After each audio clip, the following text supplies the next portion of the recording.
A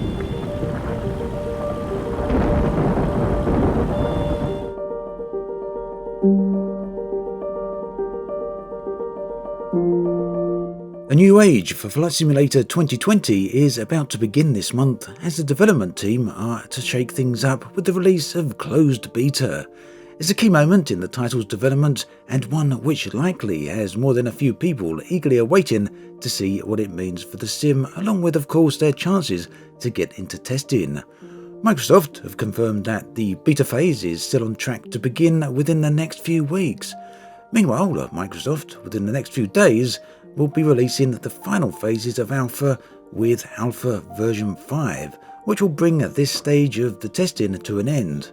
Elsewhere in the Flight Simulator news, there's a whole load of new information on the sim's very impressive systems for flight tracking data. I'm Obsidian Ant, and in this video I'll be talking about all of those things and much more. Let's get to it. So, some of you may have seen in my previous video that I've speculated a little on the release date for the new Microsoft Flight Simulator. For those of you who want the bottom line there, my reckoning is that it will be released around about October, although the end of September or possibly November seem reasonable dates too. Either way, I suspect release is getting very close now, and if you're interested in my reasoning for that, then do check out my previous video, which you can find linked below. Now, this week's news from Microsoft was simultaneously both very interesting as well as a little disappointing. Interesting because it always is great to get an insight into how the game is being developed and how things actually work. Disappointing because last week Microsoft stated that this week they would reveal the timeline for Closed Beta. Unfortunately, that didn't happen. Instead, they will be announcing the Closed Beta release date next week. It's not a significant letdown, but a little disappointing nonetheless. But on a positive side, they did confirm that Closed Beta is still on track for a July release, and my purely speculative bet here is that it will happen in the last week of July. But yes, expect more news on this very soon. Also, there's no new details yet on exactly what Alpha version 5 will include, however this is on track to be released shortly. It's also worth pointing out that the end of Alpha 5 will, to all intents and purposes, mean that Flight Simulator 2020 in terms of development will be feature complete. Beta is generally about polishing and adding final touches and fixing any major issues. In terms of feature development though, the sim will be getting very close to its final state. Now, I'd certainly be curious to hear your thoughts on that is without anyone actually breaking the NDA. Also, a new bunch of alpha invites have been sent out, so do check your inboxes, and also check your spam folder because far too many invites are getting lost in the junk mail. A modern flight sim is nothing without aviation traffic. Naturally, with an entire shared world to be represented, this means that all flights in the entire planet in Flight Simulator 2020 will need to be present and accounted for in terms of tracking data. This is where the company Flightaware comes into play. In the latest partnership series, Flightaware go into some details on exactly how their software works, along with how it will be used in Microsoft Flight Simulator. Here's how Flightaware introduce themselves. We're an aviation intelligence company that provides real-time and predictive flight insights to all the biggest players in aviation. We synthesize data from thousands of sources across the globe, and our team of amazing engineers layer machine learning and artificial intelligence to give the most accurate predictions on where a flight is and where it's going. Our data is used everywhere from Google flight statuses, airport notification boards, airline system managing gate flows, individual pilots sharing their private flights to millions of travelers and their friends and families checking out our web and mobile apps to get info on their flights. How then is this going to be used within the Flight Simulator 2020? Well, it turns out that Flightware's data stream called Firehose is going to be powering the real-time global traffic within the simulator. In essence, this means that the air traffic within Flight Simulator will match the air traffic in the real world. It's a very impressive feature to have straight out of the box, and will be yet another tool that will give the sim that complete feeling.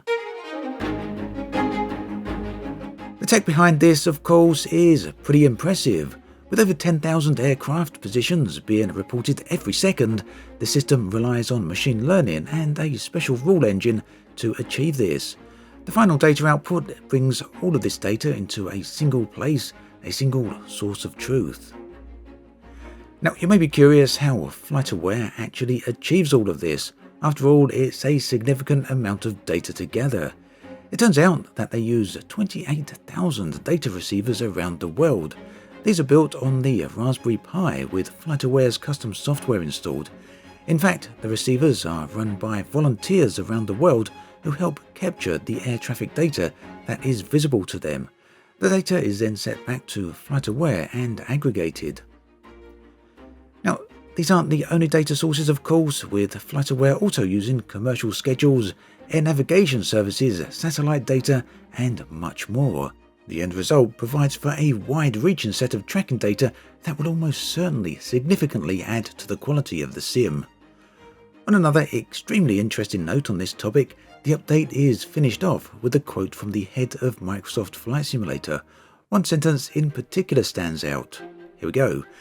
Out of the box, Flightaware data will allow simmers to fly sharing their airspace with the current air traffic, but also to check arrivals and departures from airports, select any flights to see its flight plan, and even have the possibility to, virtually of course, take controls. Taking control of other planes, of course, isn't anything new when it comes to flight sims. However, having the ability to see a plane fly over you in the real world and then take control of a virtual copy of that within Flight Simulator 2020 is a great out-of-the-box feature. The latest feedback snapshot is now available. There's a few changes this time around. However, once again, some people may feel that a few too many questions remain unanswered. Whilst the minimum spec was addressed some months back, and we now have an answer to the navigation data, most people are going to be very interested in answers to the pre-order release timeline along with the pricing model, two things which, as yet, Microsoft are avoiding an answer on. But really, credit to them for being willing at least to post this as an unanswered question. At least they're acknowledging the questions, even if not currently answering them. Meanwhile, a number of alpha issues have been improved, specifically the A320 autopilot, as well as some camera issues. Peripheral support has also been improved, along with a number of aspects of the flight model. Other than that, a few outstanding issues are mentioned. These include insufficient draw distance of other planes online, something I've seen mentioned before on previous snapshots, and no manual caching as yet, as well as also issues with the Boeing 747. The top wishlist remains largely unchanged, however there are a couple of additions here. The ongoing requests for gliders has finally been acknowledged, as have missions and careers. Finally then, if any of you are interested in discussing Flight Simulator 2020 and indeed anything related to it, then I would love to see you over on my Discord server. You can find a link both in the video description as well as in a pinned comment below. It's an extremely friendly community and one which has been growing pretty fast with over 8,000 members currently. I look forward to seeing you there.